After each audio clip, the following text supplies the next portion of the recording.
Parmi celles-ci figure notamment une université rurale formant la prochaine génération de professionnels de la santé mondiale, une entreprise qui transforme des pneus usagés, lieu de reproduction des moustiques, en gazon synthétique et en combustible pour les cimenteries, et une équipe de scientifiques développant des vaccins et des traitements de pointe pour lutter contre toutes sortes de maladies infectieuses.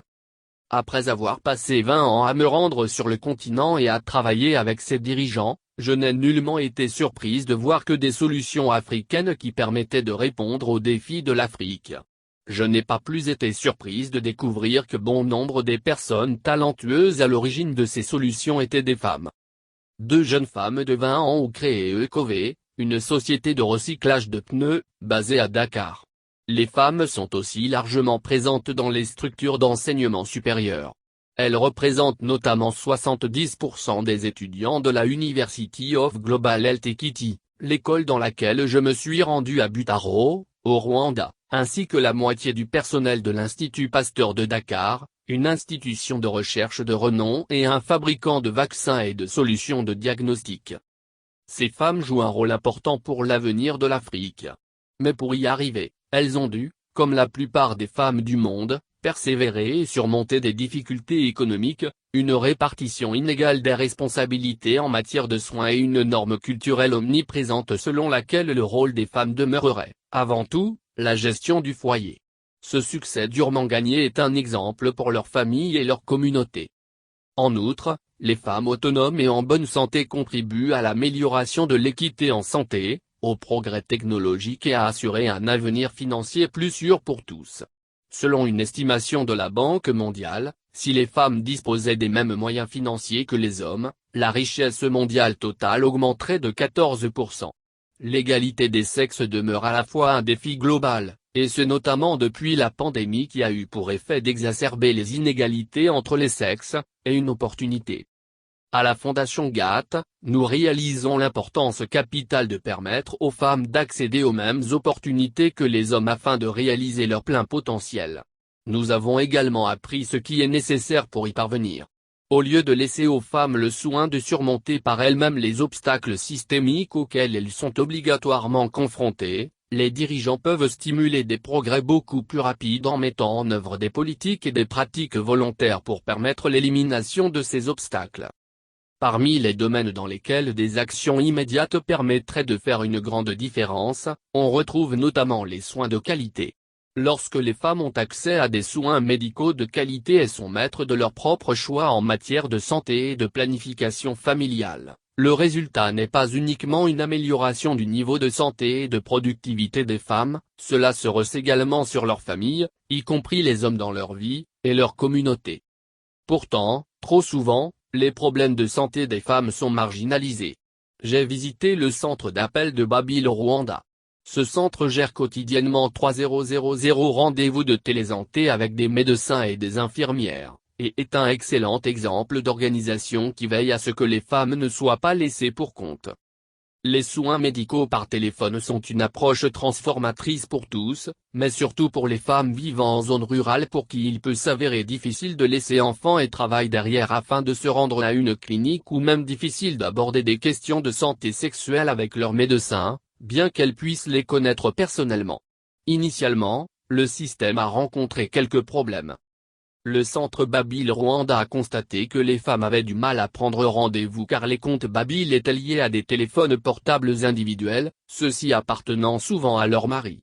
Ce problème a été résolu en modifiant le système d'identification des patients et en adoptant leur numéro de carte d'identité nationale.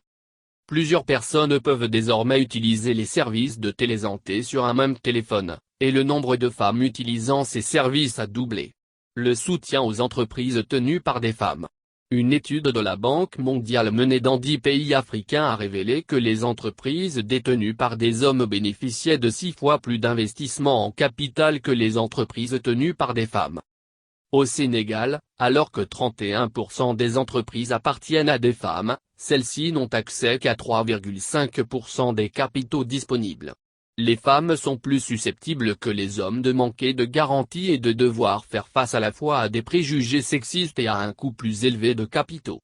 Grâce à Wik Capital, une structure fondée par Tiaba Camara-Si et qui finance exclusivement des entreprises dirigées par des femmes, diverses entrepreneurs en Afrique, dont Yeiswadou Fall et Kadi Diallo et leur société de recyclage de pneus, ont pu combler cet écart, employer des centaines de personnes et mettre de nombreux produits indispensables sur le marché. Imaginez les avancées dont les Africains pourraient bénéficier si les gouvernements et les institutions financières investissaient davantage dans le pouvoir de transformation des femmes entrepreneurs en attribuant des ressources aux entreprises appartenant à des femmes, y compris un meilleur accès à des crédits abordables. L'accès aux services de garderie pour enfants. À l'Institut Pasteur de Dakar, IP, plusieurs des femmes m'ont dit qu'elles pouvaient travailler uniquement parce qu'elles avaient pu trouver des services de garde à l'enfance. De nombreuses femmes n'ont pas cette option. Le manque de services de garderie accessibles et abordables est non seulement un défi logistique pour les familles, mais également une importante opportunité économique manquée pour leur pays. Selon l'Organisation internationale du travail, l'adoption de politiques globales de soins permettrait d'augmenter les taux d'emploi en Afrique de près de 11% pour les femmes et de 8% globalement, car la disponibilité de services de garderie profite également aux hommes. L'IP est sur le point de devenir le premier site africain de production de vaccins à haut volume, y compris contre la Covid.